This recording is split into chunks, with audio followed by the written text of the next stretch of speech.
Bonjour, chers élèves. Le but de cette capsule est de vous apprendre la classification des angles. Sachez que nous pouvons classer les angles selon leur mesure.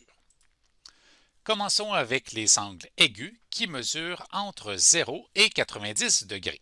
Alors, pour représenter le degré, nous pouvons utiliser le mot degré ou sinon utiliser son symbole qui est un petit cercle placé en exposant tout de suite après le nom.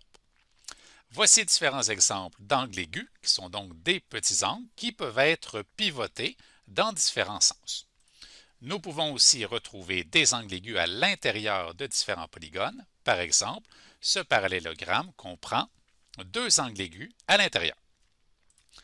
Allons-y maintenant avec les angles droits qui mesurent exactement 90 degrés. 90 degrés représente un coin.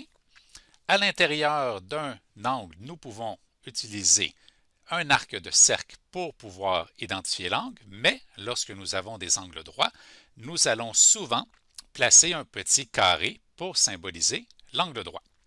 Faites attention, lorsqu'un angle est pivoté comme celui du centre, il faut le vérifier puisque, comme dans cet exemple, c'est un angle droit, même si ce n'est pas évident toujours à l'œil. Nous pouvons aussi retrouver des angles droits à l'intérieur de différents polygones, comme dans ce trapèze rectangle qui possède deux angles droits. Nous avons maintenant les angles obtus qui mesurent entre 90 et 180 degrés.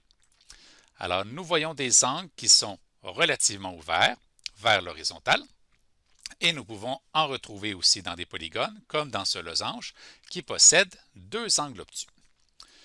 Il y a d'autres angles un peu moins courants. Par exemple, l'angle plat qui mesure exactement 180 degrés. Nous avons aussi l'angle rentrant qui mesure entre 180 degrés et 360 degrés.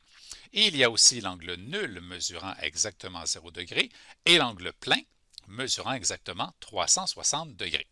Vous connaissez maintenant la classification des angles.